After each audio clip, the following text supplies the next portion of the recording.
What up, my people? Hello, welcome, bienvenidos. Another episode of Hoy en Día TV. I am your host, Yesy Rodriguez, on this lovely, beautiful, terrific Thursday, like I like to say, right? Terrific, lovely Thursday.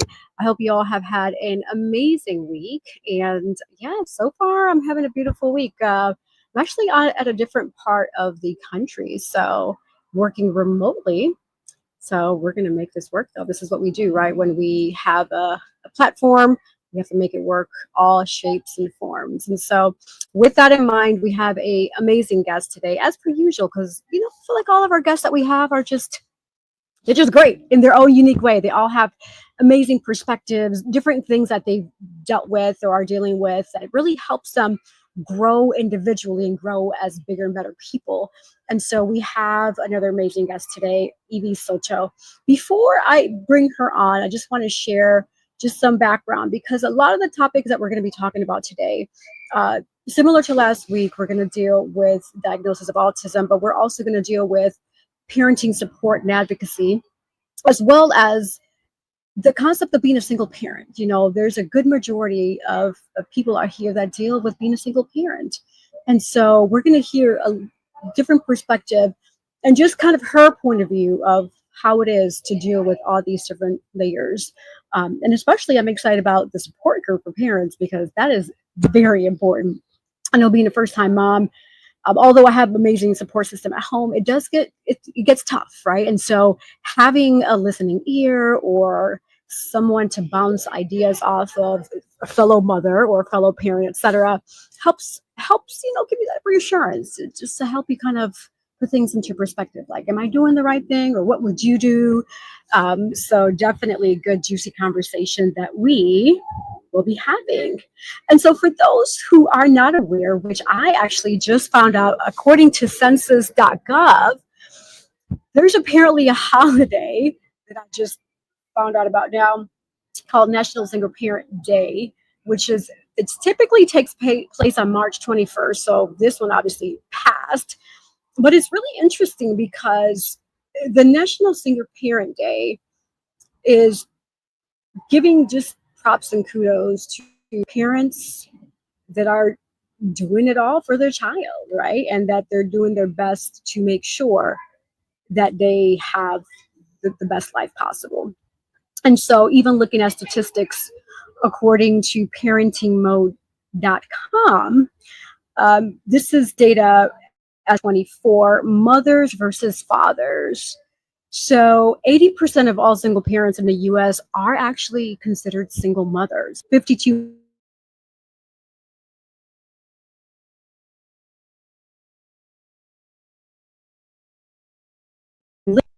in a single mother household in the US of A. And then from there, there's more data and stats that this website breaks down for us. But yeah, more information with regards to that, definitely search Google, because even with just having a double parent household, there's so many layers that is required to raise a strong child, an amazing child. And so with that in mind, you just keep pushing and do your best, and know that you're doing the best that you can, right? So, all right. And I'm going to pivot over. So bringing on our amazing guest today, I actually met her through her support group called Dear Brown Mom, co-founded. And she is a wonderful person, a great advocate. It's great because they're always, the group, they're taking turns to support gatherings for parents in general. This majority of them are definitely mothers, but overall it's a good way to fellowship, to come together, to talk about parenting as a whole, parenting in general, right? And with that in mind, I will say that I find it very refreshing to have that type of support system, to be able to have someone to lean on, to talk to from a fellow parent perspective. And so with Evy, many consider her a leader, advocate, and champion for community. In the corporate world, Evy is a seasoned human resources professional with over 15 years of experience, having contributed her expertise to esteemed institutions like Duke and UNC hospitals. While she's built her career in HR, her true passion lies uplifting and empowering others, turning life's challenges into opportunities for growth and advocacy. And to truly understand Evie, one must really dive into her story that is really shaped around resilience and purpose. And with that in mind, in 2013, her world shifted immensely when her mother was diagnosed with a rare form of ovarian cancer.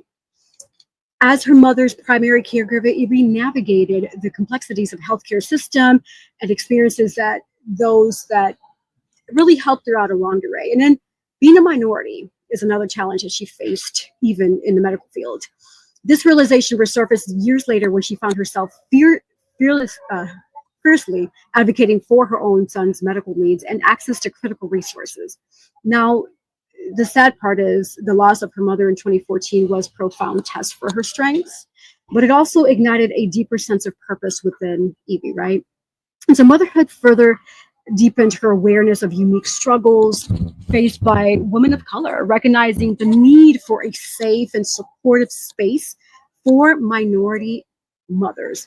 So she co-founded Dear Brown Mama, which is a thriving online community that has grown with over 700 members. And it simply began as a Facebook group and slowly has been moving, growing organically, and it offers resources, encouragement, and strong sense of belonging to mothers who often feel overlooked. So her vision is to expand this network, bridging connections between mothers, local businesses, and professional resources to create a lasting impact. Now, beyond her role as an HR professional, dedicated mother, and relentless advocate, Evie understands the importance of self-care, and she finds balance through fitness, running, and embracing joy in the little things. Whether it's hitting the pavement, unwinding by a pool, or discovering new wines, or just simply making lasting memories with her son, her journey is definitely one of resilience, transformation, and unwavering commitment to her community and especially to her son. And so without further ado, we are going to invite on Miss Evy Soto. Welcome to Hoy en Día TV. Hey, how are you? I'm wonderful. Can you hear me okay? Because I think there might be a lag with my connection on my end here, so I apologize for that in advance. Yeah, right now it sounds good. Beautiful. Well, you have a really impressive, amazing bio. And I'm really excited to have you on because this topic affects, as I read earlier, 80% of the U.S. is single mothers, and that means that 15.6 million children live in a single mother household. So tell me first, before we go into that further, I read so many amazing things and just you as a person overall, but how would you simply describe yourself? I feel like my middle name is Resilience at this point. So I will say I have learned to embrace and accept that. At first, I didn't really like that attached to me as much, but it is powerful. It shows growth. It shows strength through life's obstacles and challenges. So I've just learned along the way to kind of, get through the challenge, get to the next one, because I know I've learned and overcome from the previous ones. But outside of when life is throwing me curveballs, I just like to have fun. I love to laugh. I like to socialize. Like you read, try out new wines. Whatever's going to be a good time, I love it. I'm here for it. But I have always been pulled to community, and whether that's my fitness community, my community of friends, and now a mom community, it seems to always just pull at me. So I feel like it's something that I'm supposed to be doing. That is beautiful. In your bio, there was information regarding you attending to your son's medical needs. And if you're comfortable, would you share more of how that looked and how the process of the diagnosis took place? Yes. So I have to say I have a wonderful pediatrician. His name is Dr. Krishna Lurie through Duke System. And um, once we started going through some of his routine appointments early on at his first year into his second year, as parents, you'll know that there's certain milestones that they're wanting to see if your child is doing or not doing. As I kept going to some of these visits, there were some noticeably that we just weren't quite hitting. One was around language, the other one was around eating. And then as I was talking to the doctor, with him being an expertise, he wanted to get him evaluated to see if some of the speech delay or some of the other things that were going on had anything to do with autism. I had no idea what it was at all. Just nothing that has been something my friends, family, anyone has dealt with. So I just was not informed or educated at all on it. Um, and so I will say he was very attentive, but going through that process of at least getting him to be tested was very, very extensive. There are super long wait list. Though the way I was able to kind of get ahead of that was to go through a Duke study. So they also have the ability to do the diagnosis. So because I was open to doing the Duke study, and I'm usually very careful of, as long as there's nothing being given new, like medicine, I don't do those. But this was literally just, we're going to evaluate you, ask you questions. So it's like, okay, I have nothing to lose, and this will get my child diagnosed sooner. So we went that route. We got the diagnosis in February of 2024. And they rate them on a level 1, 2, and 3, 3 being more severe. And he was diagnosed at a level 2. When I was first informed of that, I will say I didn't agree, and I still don't agree with the level 2. But, it is what it is. I was not aware that autism is something that's not curable. So that was kind of a little heartbreaking, to say the least. And even as I knew and started learning about it leading up to the diagnosis, like even just hearing the doctor speak to me and saying, he does have autism, it was just very heartbreaking at the moment. Even, accepting beforehand that it could be that.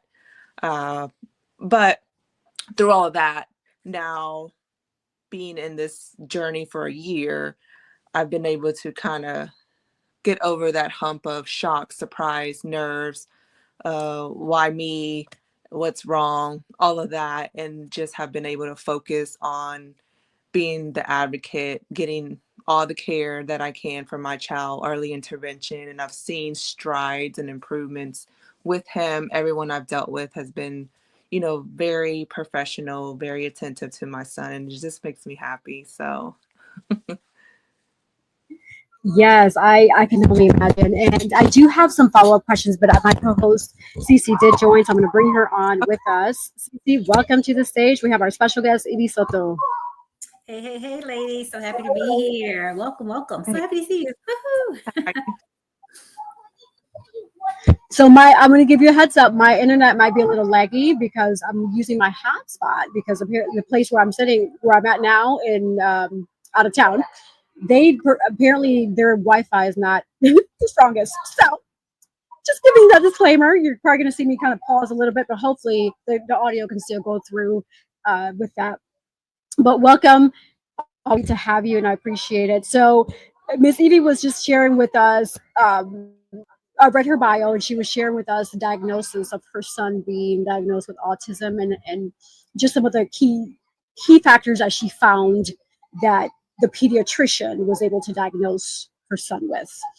And even with my follow-up question is this, because observing and being around children a lot, like I have nieces and nephews and cousins and what have you, every child's developmental stage looks different, right? There's not like a cookie cutter type of developmental milestones. And so what really motivated you to take the extra step to say, hey, maybe my son needs some extra time, right?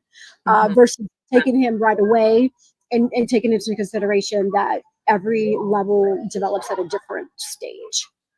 Yeah, that's a good point, because I thought about that at the beginning too. I think part of it was after hearing that it may or may not be, the researcher in me wanting to just know, I started Googling. And so the more then I informed myself of what exactly is autism, what are some of the symptoms, then I started recognizing, oh, he does do that. Oh, and he does do that. But yeah, maybe other kids line up their toys too. sometimes he would put his my remote controls next to each other neatly. But I thought, oh, he's doing what he sees. He sees me clean up and put things in order. He's just doing that. Wow. But as I read more into what autism is, I started recognizing those actions.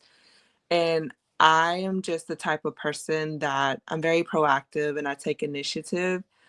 And although I always, wish for the best, I don't try to shove it under the rug as if, and I don't want to be naive or non-accepting that it could be, because then that's not fair to my son, that because I'm not able to be accepting, he's not going to get medical needs that he may need. And I'm the parent, so I have to be the one to provide that to him. So after doing that, I was like, okay, let's just see, because either he is or he isn't. And then there's a plan of action on how, to go about from here. And so that's really what pushed me, is just who I am as a person, to just, let's get the answers and let's see what our next steps are going to be. Yeah, great point. Cece, did you have any follow-up questions for Evie? Yeah. Absolutely. So, was listening to your story. I was in the background and stuff. It's been a day. We press here on Oyendia TV. Make it happen. So you were saying that you're a researcher. You're out there. You're finding the information and things of that nature. Can you share with our audience, like maybe some of the literature, maybe books or authors that you found that had a better outlook, or just provided more information that you really needed to kind of help you understand, or even any websites, so that could also help them too in their their path, their path, right, with their children who may have special needs as well. Mm-hmm. A lot of it was mainly through the Autism Society. They have branches in different states. North Carolina has one as well. And then Autism Speaks, because I did want to be mindful, although I'm Googling, let me make sure they're credible sites. So a lot of the information I was going through there. And then something else that I tend to do to find community, I did it when my mom was going through her cancer journey, because again, that I had no one in my family that I knew of had it, and just a brand new experience. I joined different social media groups that relate to that topic. So I started joining different autism groups throughout Facebook, so I can get real people's reality of what they're doing, what's helping them, what's not helping, like tips. And it becomes kind of your community too, because there's some people, their kids might be 10 years old, 18 years old at this point. My son was 2 at the time he was diagnosed. So they've lived it, and they can, give tips too. So that's how I approached it. I didn't know anyone personally. I've now met some more people, but at that time, I didn't know anyone who also had a child with autism to kind of bounce off and see, what do we do? Awesome. Let me ask you this too, because in your efforts of sustaining and getting real research and valuable resources and things of that nature, were there any groups out there that was putting out maybe say misinformation, things that you would recommend that people certain groups that people should stay away from? Because you also have you have both ends of the spectrum, right? So just having that a really solid resource, and then some groups and things to kind of just stay away from. Mainly when you go into these social media groups, remember that everyone has opinions. So what they're sharing may not be factual, and every child is different. Autism or not, every human being is different. So what they may be sharing that's happening with their child at a certain age or what have you may not be what you experience with your child. So it's shouldn't be a comparison type of thing. There are nuggets that you can, gain from others, but also I always tell everyone to keep in mind we're all different. Autism is no different in that aspect. Every child is unique in their development, where they strive, where they need extra support. So you kind of can't base it on anyone but your child. And I will say I'm very proud I know my child like a book. So for other moms, if you can get out of the mindset of what you read, don't let that impact or affect what you think about your child, what you might do with your child. Always check with your doctor and whatever therapy team that they may have. But it's a gift and a curse, because yes, there could be things that are scary. I've seen moms in groups and they just can't take it anymore. And it breaks my heart because they'll put it on there. They'll say, I can't take it anymore. I I don't like my child. I can't handle this. I can't do that. And it's very heartbreaking. So everyone's experience, everyone's mental capacity, emotional capacity is so different. Thank you for sharing that, Evie. So in your bio, you shared that you're a single mom.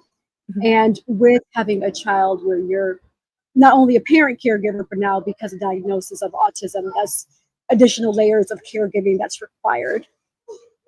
How do you balance all that out, being a single mom, then putting two hats to be the parent slash caregiver because of this diagnosis? Or does it look pretty much all the same?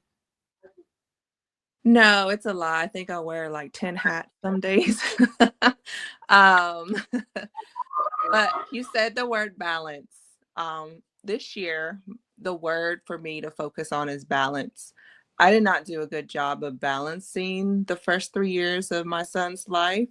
The first year, new mom. So, I'm just figuring that piece out. And at year two, end of the year one, I was going through separation, divorce, etc. And then we're approaching year two, and I find out about the diagnosis.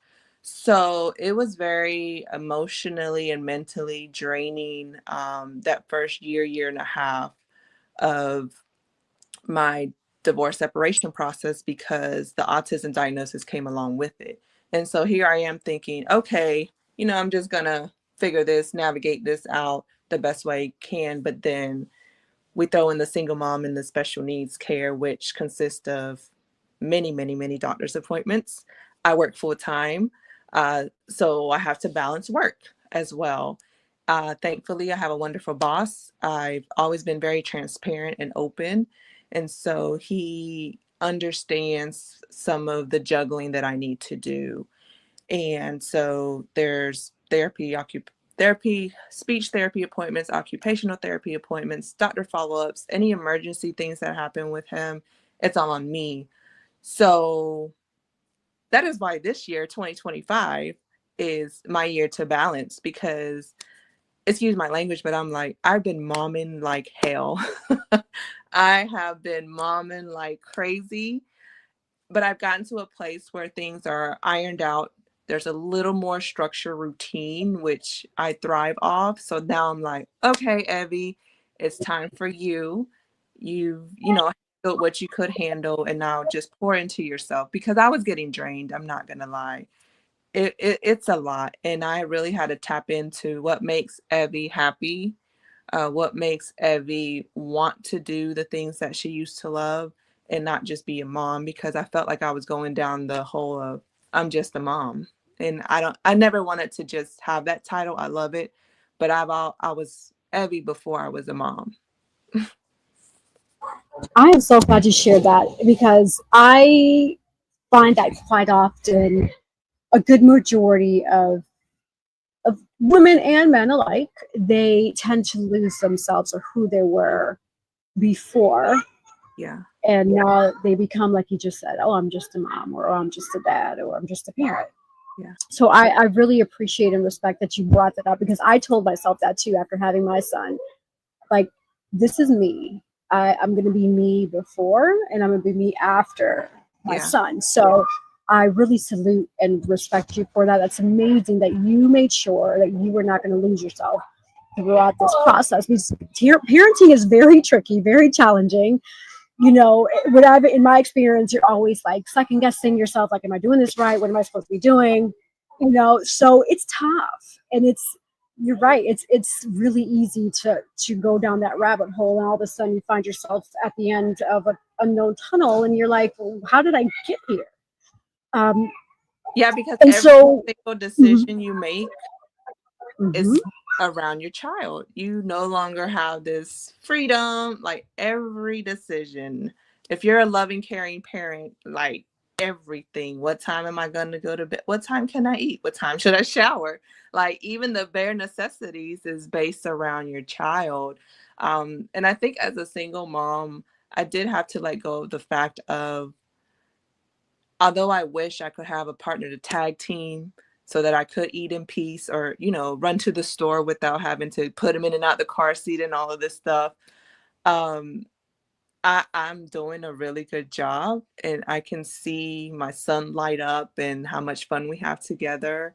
So it's like a silver lining and a blessing in disguise because we're like this. And I remember me and my mom were like this too.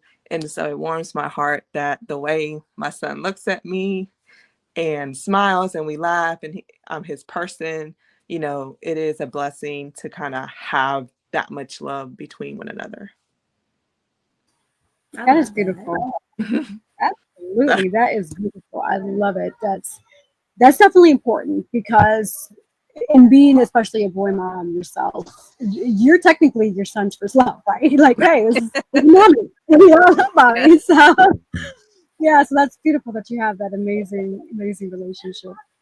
Cece, did you have You any questions for Yeah, Evie she before I said something. I like on? what you said. You like, I'm like, I'm momming. You know what I'm saying?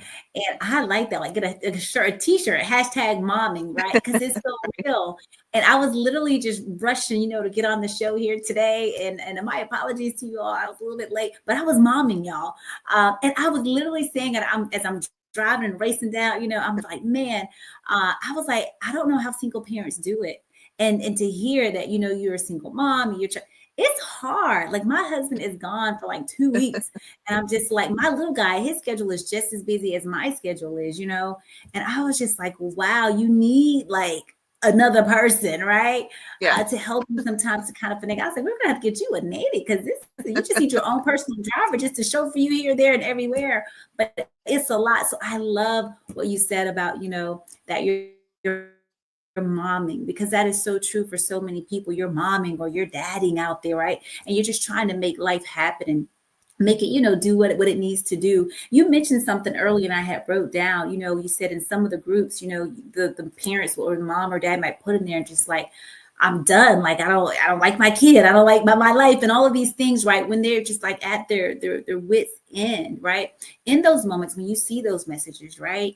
How do you respond, right? What is the advice that you give to that mom, that dad who has just, they just had a really tough day, year, 2 years, 5 years, whatever the case may be. What do you say to that person when they're trying to get back up, to do it again, to motivate, to inspire, to encourage? What do you do in those times for yourself? And then what do you also do to help others? For myself, I do pray. I do have a relationship with God where I've seen what he's done for me in the past. And I just hold on to that when literally I looked at my bank account and I'm just like, are you serious?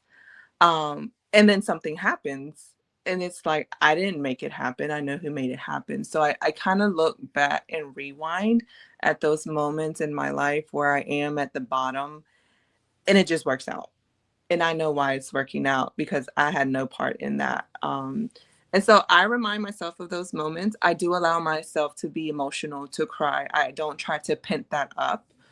Sometimes I can be too emotional, but it's just good to have a couple people that you do trust where you can do that with, because releasing that I've noticed is helpful and healthy too. So when I attempt to give advice to other people, I always think of how would this sound if someone was saying it to me. And I don't like when people sugarcoat stuff. I don't like the cliche, time will heal. It's going to be okay. Like, I don't want to hear that. I can read that wherever, like, I don't want to hear that. Don't tell me that. Understand what is frustrating me, what is hard for me right now, and then speak to that. So depending on what parents are saying is bothering them, I do give them the guidance of just think of ways that you can help yourself. And that will trigger them to think more about their selves, their needs, their wants, and maybe take away from everything they're possibly trying to do for someone else, and possibly not just their child. It could be their spouse, other people that they're having to take care of, work. It could be so many different things, but we forget about ourselves. And I think that's when we kind of just lose sight of hope, because we're like, I got to do all this stuff. It's impossible on one person. So for me, it's like, what works for you? And whatever works for you, do that, and kind of put everyone else's voices out of your head, because only you know what's going to work for you. And though that's what I tend to do, people. I'm not in their life. I'm not in their head. I'm not in their emotions. So I can't speak to certain things. So I'm very cautious of giving advice, and more so trying to redirect them into looking at it from a different perspective. Yeah, that's great that you do that, because you're respecting their space. You are making sure that they feel heard and listened, and that's really that's a good skill to have. Not a lot of people have that. They're quick to tell you, oh well, you should do this, or you should do that, and it's like, well, it's all about wording. Also, it's like, I appreciate that you're saying what I should do, but the proper way to say is, have you considered doing this, versus you should, right? Have you considered is giving them the option to say, do I want to try it? That sounds good. Maybe I can try it, right? And so I definitely encourage people out there, if you have that bad habit of telling people, you should do this or go do that, rephrase yourself. Have you considered doing this? Or have you thought about doing that? Or have you this or that? Putting the ball in their court, giving them that option. You're sharing your feedback in a positive way and allowing them to think, okay, maybe I do want to try this, or that sounds like something I want to do, etc. So yeah, that's great. That's awesome. Yeah, I think the best thing for other people, or at least I'll speak to myself, is being heard. And if you don't allow the other person to be heard, it's like they just wasted their time and energy even being vulnerable to you. So it's at least acknowledging, let them, speak and say, and sometimes just listening helps. Like sometimes I don't need anyone else to say anything, because I don't think, some things can be fixed by someone else giving their opinion. But the fact that you spent the time and you were caring enough, that in itself speaks volumes sometimes too. You're very intuitive, and it seems like you're very self-aware of who you are as a person, and especially when it comes to like the communication piece that we're talking about. Yes, you're right on about the language, right? Just changing some of the wording can change an entire situation. It can change the energy, right, of a situation, to where it might have come off really aggressive, kind of hostile and kind of rah, to where it really would have kind of just deadened it, to really allow the person to tune in, to be like, wow, you really care. You know what I'm saying? Like you're asking, you're rephrasing. It's not something that you're pointing a finger, but you're really trying to peel back the layers to really truly hear the person. In the Word of God, it says, have an ear. He who has an ear, let him hear, right? And you talk about the listening piece on there. What does that look like for you, Evy, like on a day-to-day with your child, right? When you are trying to figure out, like, what do you need? What is it? Whatever, or even like, and like what you said too about, other people having an opinion, but you not necessarily kind of like taking the advice of that person. That's why I said it was very good, because you're very intuitive to kind of know, like, hey, it's just, I don't really need the advice. I didn't ask for the opinion, didn't ask for the advice. And what I'm learning more in life about myself is that my opinion means absolutely zero. Nothing. It is fallible, right? Sometimes it's wrong. Sometimes it's just bad advice, right? Sometimes. So always being able to seek and to hear the voice of the Most High, right? To be able to download and then speak to that person, because then, it's truth. It's not just my opinion, what I think about my finite, because I can't see the bigger picture sometimes, because a lot of times we have blind spots and things of that nature. So when you are communicating with your child and also with others and people trying to give you advice, what does that really kind of look like for you? And how do you communicate, different things like to your child? Say, like, for instance, example, if, you're at the playground with your kid, and your kid is maybe being bullied by some other kids, like, what's the conversation You know what I'm saying? How do you tune into that? I don't think I even know who this Evy is anymore because I know the old me. And if I would have been a parent, yeah, the way that I thought I would respond is long gone. I will say though, I think him having autism has really shaped my communication and number one, my patience. It is a true test of patience. And once you can self-regulate, um, I noticed it helped my son. So I will say at the very, very beginning, when I had separated, it was tough. I tried to hide it as much as I could from my child, as far as like seeing mommy upset, mad, whatever the negative emotion was, because I didn't want him to have that and see that. But it was really difficult because it's just me. I didn't have anyone else where, I can go to my room, have my moment, and get back to him. Um, Once I got past that, I realized the more calm I am, this whole gentle parenting thing that we laugh about, but it works wonders. The more calm you are in what they see, how they see you react, how they see you talk, it's like night and day. So sometimes with him having autism, he'll have meltdowns or just he gets really frustrated, and I have to talk to him like this. I say, Levian, what do you need? Can we use our words? And he still might be crying. And as bad as I want to be like, oh, come on, man. I'm just calm, and I'm asking him again. And like doing this over and over again, he'll like stop crying within seconds. And I'm like, it's okay to be upset. Language I never heard of growing up. It's like, go to your room when you're done crying, come back out. And I was like, I'm not doing that, because I know how that shaped me as an adult and the cycles that I'm trying to break. So I'm like, I'm gonna let my son cry if he needs to, have his moment. He is 3 years old. Adults, we still have our moments, and we're 30 plus years old. So I'm gonna let him cry. And when you're done, I'm gonna give you a hug. We can talk and then we can move on. But go ahead, you're upset. This is your only way of showing that emotion right now. And as he gets older, I'll teach him other ways, of course. But you said about bullying, and he's only 3, but it's been twice that we were at a park.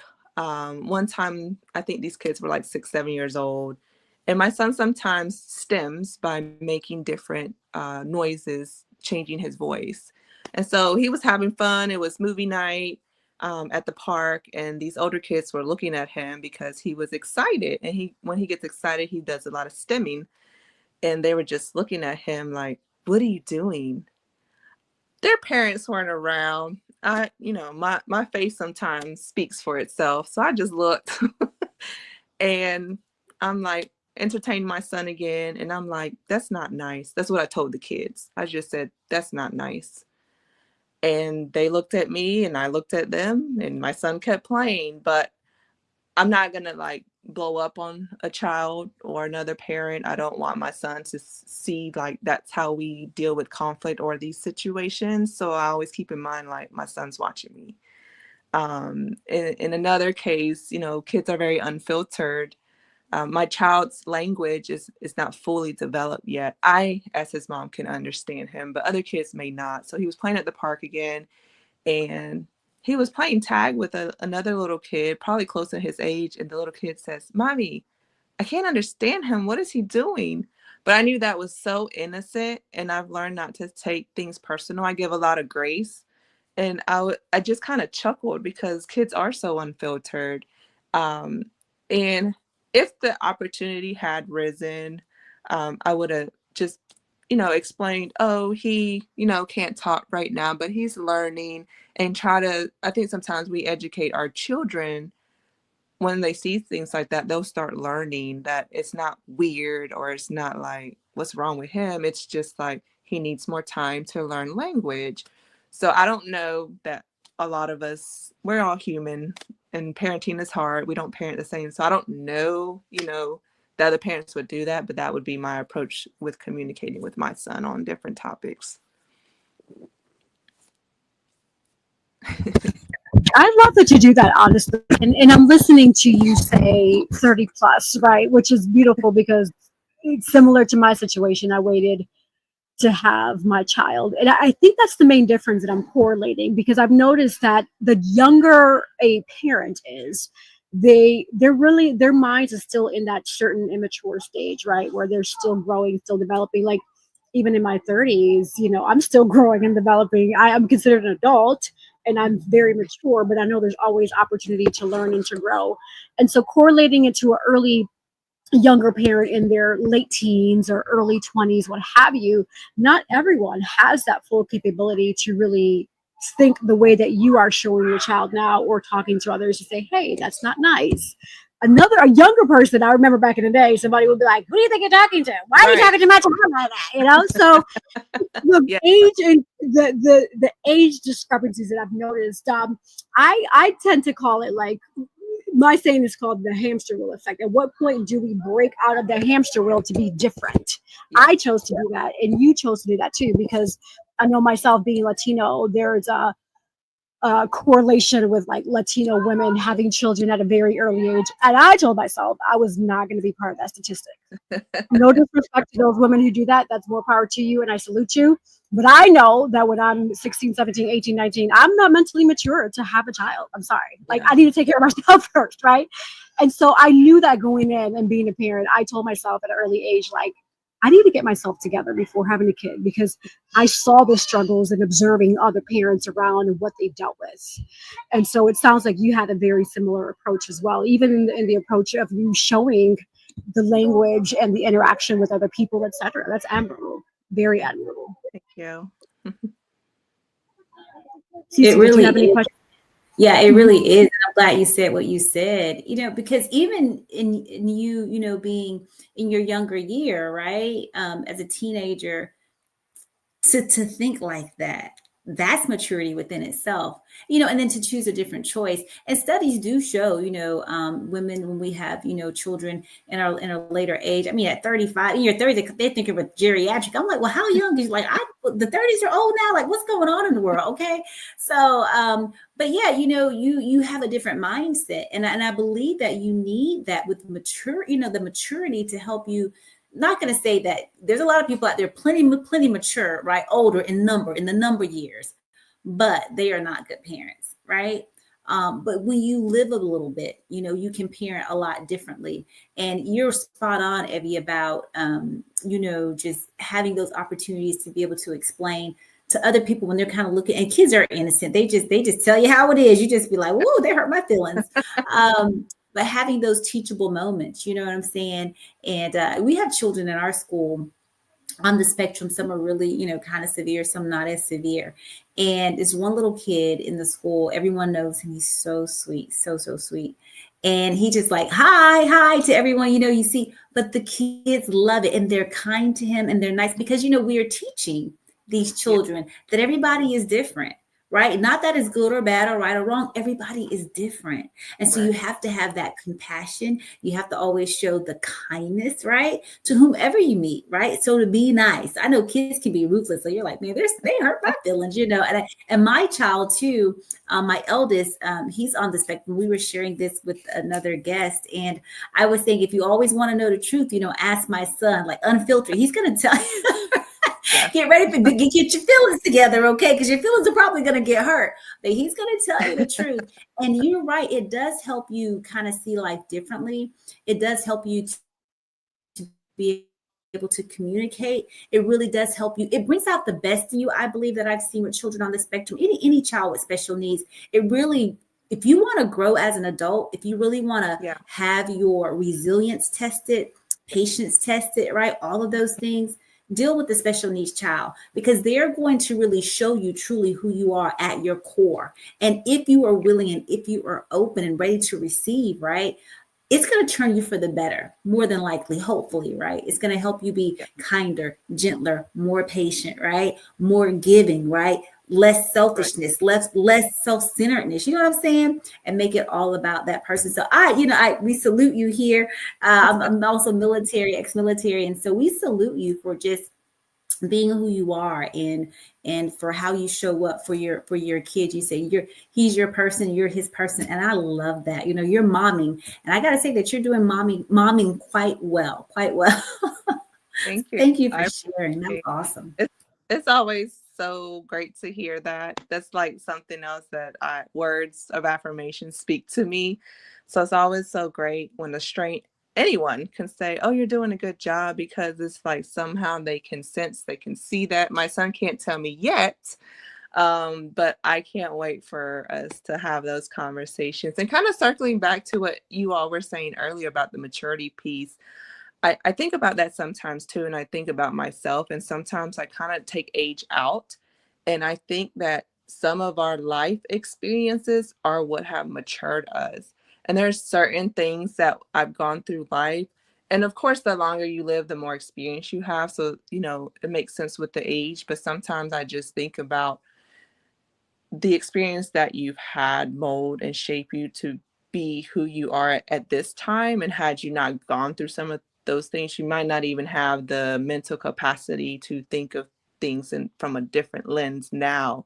So I think that has definitely been one of the factors to kind of lead me to where I'm at too. It's just different challenges that some of us have that we've had to overcome. So I think the experiences play a big part in the maturity at times too. Absolutely, that makes perfect sense, and you make a valid point there for sure. Maturity, life experiences, definitely a direct correlation. Which, from a numerical standpoint, yeah, the younger you are, the you haven't had a lot of those life experiences, like Right. women in their late 30s or early to late 30s, 40s, 50s, etc. So yeah, Yeah. that makes perfect sense to me. Now let's pivot over to the Dear Brown Mama group. Yeah. And so this support group, I am a part of it, and it's amazing. There's so many strong, amazing women, and I know we have some fathers in there too that periodically engage. But I know the main focus was primarily or is aimed at Yeah. motherhood. Am I correct on that? Correct. Okay. Yep. Motherhood. So explain more of the Dear Brown Mama group. I know you co-founded it, and it sounds like you have others that went in and said, "Hey, this was a great idea." Talk to us Yeah. more about how that looked like. Yeah. So initially at 35 years old, when I decided to have my child, I'm like, great. Who's gonna be my friend? Who's gonna play with my 1 or 2 year old because I waited? And so, my best friend, her child, 15 years old, like who's gonna want to do the things that I want to do. So a lot of my friends had older kids. Uh and I knew of an app called Peanut that's made for like people to get to know each other. It felt very like I'm dating for moms. So it's like very weird too. Because how to get to know them. We're gonna ask questions. How's your kid? Where do you live? What do you like to do? I'm just like, nah, this is not working. Um, and so a friend of mine, her daughter is 3 months younger than my son. So at the time that we had our children, she was going to different meetups with another mom group. And what she noticed was it was not a lot of people that looked like us. She's African American, I'm Hispanic. And so it just wasn't a lot of people showing up like us to those events. And we both wanted community. We both wanted more, mom friends. So between me wanting to build a community of support in moms and her wanting to have more, space created for us by us, we kind of came up with the concept of let's grow this community and see where it goes. So what started as let's just meet up, have play dates, turned into what more can we do to impact the community, specifically minority women who are mothers. And so now, Dear Brown Mama, we're over almost at 800 members now through the Facebook community, which is really exciting. The feedback we get from the moms, so we'll do like play dates, mommy and me, we'll do family fun days, we'll do just moms night outs because we need those. And so we may go to a vineyard and have wine. We may go out to dinner together. Recently, we partnered with Goldfish Swim School in Cary. They allowed us to come have the pool for an hour and a half to ourselves, free of charge. So we're also trying to partner with different local businesses who can get behind our goals and initiatives. So Jasmine is the other co-founder, and she does an amazing job working with sponsorships, connecting with different businesses. And so together we've come to just try to push this vision of being a staple in the community, providing moms resources, whether that's us sharing information, because we know as moms we're super busy. So we want things handed to us. We don't want to spend time looking. And so we always share a lot of resources that we're finding throughout the community. And moms are bonding. So they're creating their own mom tribes out of this, big group. And Oh, a lot is of, it my Wi-Fi or does she freeze? oh, Can you hear me okay? yep. She's good. Oh, you there? Oh, there you are. Oh, that's my Wi-Fi. Oh, it was just frozen for a second. I was like, oh gosh, what just No worries. So it's come a long way. We're very excited.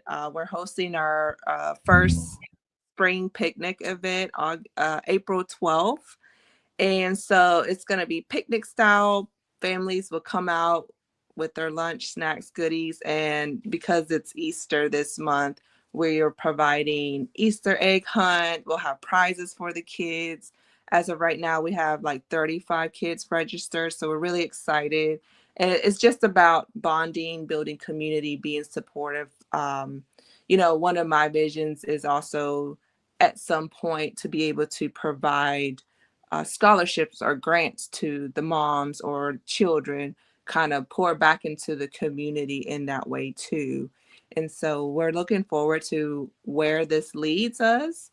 And, Jasmine is great. She handles a lot of our social media on Instagram. So if you're not following us, it's dear.brown.mama on Instagram. And then on Facebook is Dear Brown Mama.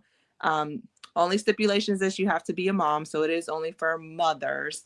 But we'd love to have you all join us and make the community what you want it to be. There's some people that do a lot of engagement. There's some that take the nuggets that they need and keep it moving. We just want to have an impact on others to make mom's life a little easier in whatever way we can do that. So it's very excited. Yes, that is awesome. Thank you for sharing that background. It sounds exciting, and I've always enjoyed the gatherings and the get-togethers and just the information that you share on the group. Like, it's very helpful for sure. And so, like Evy said, if you're not following, if you're not already engaged, feel free, please. I encourage mothers, go ahead, Dear Brown Mama on Facebook. And Evy said on IG is dear.brown.mama. Yep. Very helpful. And yeah, I mean, that's pretty much what we can say. Hopefully someone can think of like a father supporter, right? Because daddies need support too in the future. So maybe this is a thought for the future. That is very true. We don't leave them out for sure. Because yes, but I've built a lot of great friendships through that group. So and I see others create it too. And some moms are just thankful, like, just to get out the house and come have lunch with other moms. Just to be in that space of, we get it, like, let's joke, laugh, have a good time. This is our me time before we go back to our time. So it's great. That is beautiful. All right. So before we pivot over into our last minute words segment, Cece, any other questions you want to ask Evy before we pivot over? No, you have been just a breath of fresh air, loving your group. I'm going to check it out. I didn't know about it, so I'm definitely going to check it out because we need that. We need community. Whether you know it or not, people, we need community, okay? We were not created to be on an island all by ourselves. We need community. So I think it's great what your organization's doing, the events that you all are putting on, for the community and stuff like that. And for women to connect, we need a strong sisterhood, a strong, sister base, because There's just some things that you can only talk to another woman about. You know what I'm saying? Men sometimes just don't get it. They can't understand. And also vice versa. So if there's any dads out there listening, right? Or any single, whatever, right? Married, single, it doesn't matter. Men, you need the support as well. So definitely get out there and do what, Dear Brown Mama's doing, right? They can give you some pointers, right? Help you get started. I'm pretty sure you guys would be happy to, come alongside and have maybe like a little partnership, whatever collaboration, which would be really, really good. But no, you've been a breath of fresh air. Thank you for the information that you shared in the beginning, just knowing that there's different tiers and levels, of autism and just kids being on the spectrum, period. And then just how you handle, life, how you do life with your child, with others and things of that nature. So no, you've been amazing. Just a breath of fresh air. We appreciate you. Thank you. And thank y'all for having me. It's been fun. I like to talk. So it's been fun. Good, I'm so glad. And hey, this is not going to be the last time that we're going to have you on, Evy. So just a heads up. But I will say that I did think of a question as I'm listening to everything that you're sharing. You're always pouring into others, and even with Dear Brown Mama group, who pours into you? I know you say you pray, right? But what else do you do? Like what's the source that pours into you that you are then able to pour into others? Yes. As odd as it's gonna sound, is sometimes just doing nothing, just lounging, listening to music. Because if I'm thinking of what is the next thing that I need to do, what does the next person need from me, like it throws me off.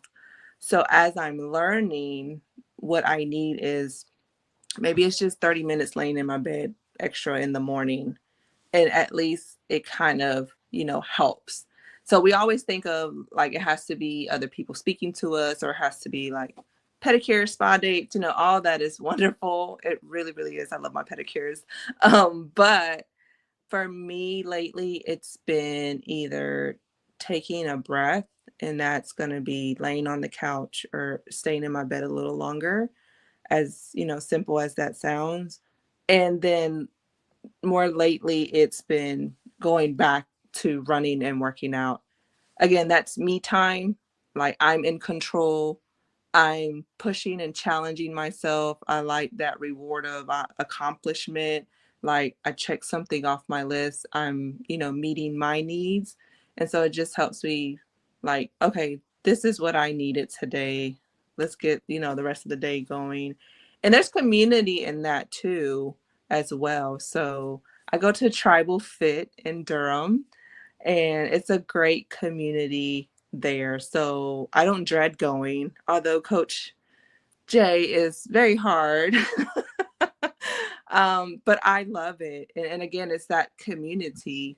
I try to go work out by myself. It doesn't work. Yeah. So I'm very thankful that I have found them, because now I'm like pouring back into what I love and what I enjoy. So that's been the pouring back that I've been doing what Evy likes. And, I always remember my mom on her last day, she kept telling me, be happy, do what makes you happy. And I was like, this is so weird. Like, why are you saying this? And I'll remind myself sometimes, it's like when I get so down or caught up in life, it's because I'm not doing what makes me happy. And so that's how I pour back into myself. Yeah, no, that's awesome. And I agree with you, what you said earlier, the correlation of how people always assume that someone's speaking to you or you doing what you shared earlier, pedicures and spas and all that. There are other ways to pour, and yep, you're doing that. And I do that as well. Like for me, I like when I can playing video games. Oh, nice. To me, one time, being a gamer for a little bit, it's fun to me. So right, that's my way to support myself. Yeah. I know people are like, really? Yes, you play video games? I'm like, yes. Well, if you have Mario Kart, I will challenge you to Mario Kart. Let's do it. I bought myself a Nintendo to be like, what else can I do that I used to love? So I have Mario Kart. That would be so fun. We should so do that. Yes. Cece, do you like Mario Kart? I do like Mario Kart. I like the games. I like all the games pretty much. I like the interactive ones. Like I'm old school, so I like Pac-Man, like that whole little galaxy or whatever it's called. I don't know, you're like the spaceship, you're shooting all the things. So yeah, it's fun. Like my kids, they have all this stuff. I'm learning. Sometimes they're just like, no, mom, but like I'm good at like the Wii and all that kind of stuff. All of that. Yeah, Mario Kart, absolutely. We can get down with that. All right, so y'all heard it here. We're gonna do a challenge in the future on Mario Kart. Yes, that'll be some fun entertainment. Let's see, maybe they can bet on one of us. What do you think is gonna win? Yes. But this has been another amazing show, and it is time to pivot over into our last minute words. Oh gosh, I know this is the sad part because when we have such juicy, interesting, deep, thought-provoking conversations, it's hard to let go. Trust me, that's what we're going to have her on for part 2 in the future. So, Evy, we're going to be inviting you back on soon. But we've learned so many amazing things just being able to breathe, right? Just take that deep breath that you need just to kind of gather yourself, being mindful that your little one is looking at you, or even regardless of what age, 10, 11, 12, you're the mentor, you're who they look up to. Just be careful how you act, because that's going to be a representation of what you might be showing your little one. Right. And then if somebody else calls them out, they're going to be like, well, I saw mom and dad do it, so why can't I do it? You know how snarky some kids can get nowadays, right? So, and also just the importance of community and being able to fellowship, or even just the 3 of us, what we just did. We laughed, we giggled, Mario Kart, video games. I mean, come on. We're human. We were young at one point in our lives. I mean, I still feel like I'm 20. I don't know about y'all, but I mean, right. Yes. I feel like you're 20. Because it's all about mind over matter. Just because you're a certain age doesn't mean that you have to act like it or even look like it. I mean, in Spanish, it's like, no parezco una vieja, so yo no quiero ser vieja. I don't want to be old. I got to look old, right? So it's all about how you feel. If you tell yourself you're 20, guess what? You're gonna feel 20. But you gotta do that workout though.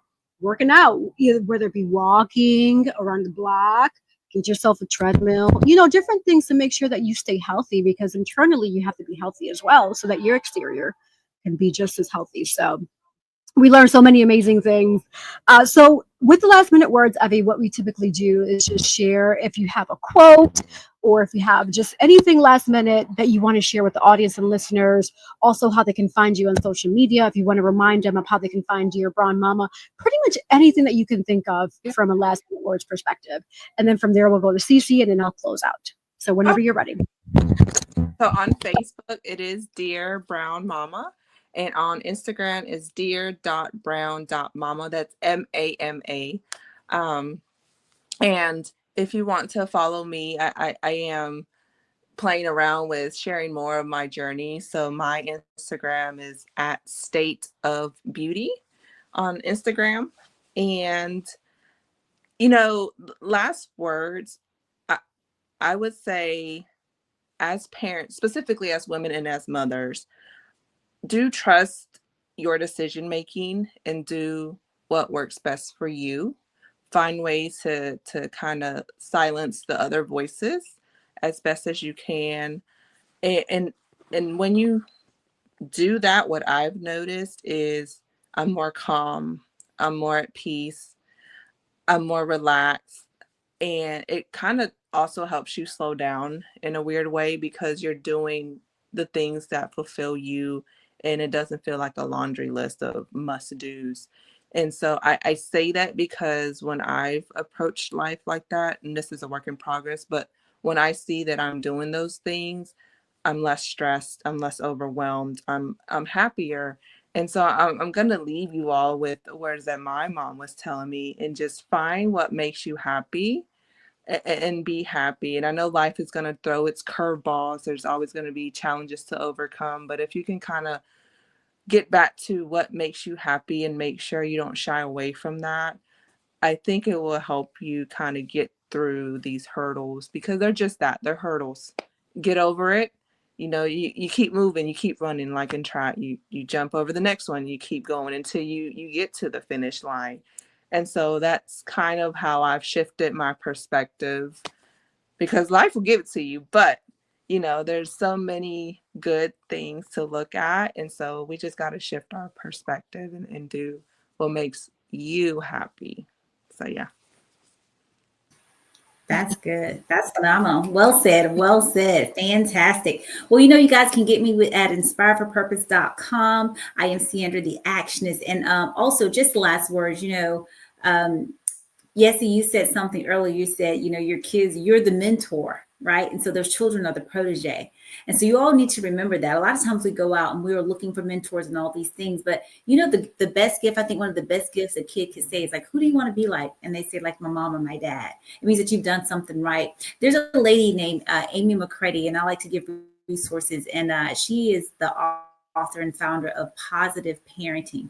And it's really an amazing course. It's taught me some things because I had great parents. I have great parents. They're amazing, just angels sent from heaven. But I just wanted to be even better. And so the next generation, they'll continue, up and up and up to where we're just like, man, we got this down pat. Okay. You know what I'm saying? We're going to have a book like this is how you parent. Okay. But it's really, really amazing. It's called Positive Parenting by Amy McCready. I'm so glad we had you on, Evy, to be able to share your story. But as I always like to say, above all things, keep God first, okay?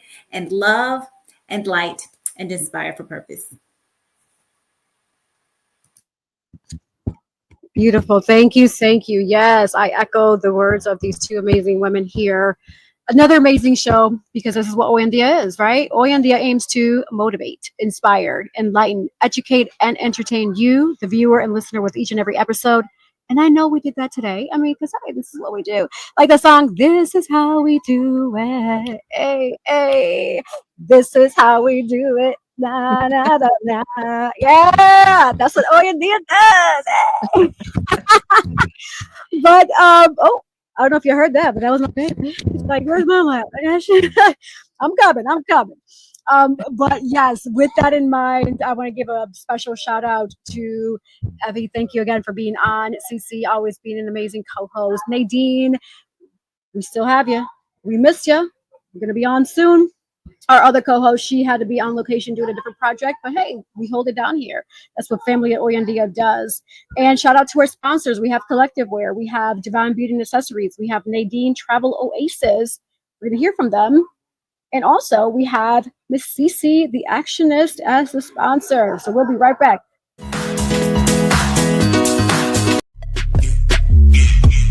Sponsored by Collective Wear.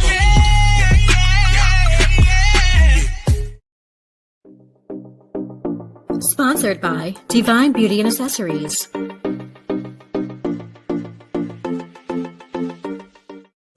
Watch Oyandia TV Thursdays, 7:30 p.m. Dream, explore, discover with Nadine's Travel Oasis. Your next adventure is just a booking away. From breathtaking beaches to vibrant cityscapes, we handle the details so you can make the memories. Luxury, leisure, or last-minute getaways, we've got you covered. Book today and let Nadine's Travel Oasis take you places.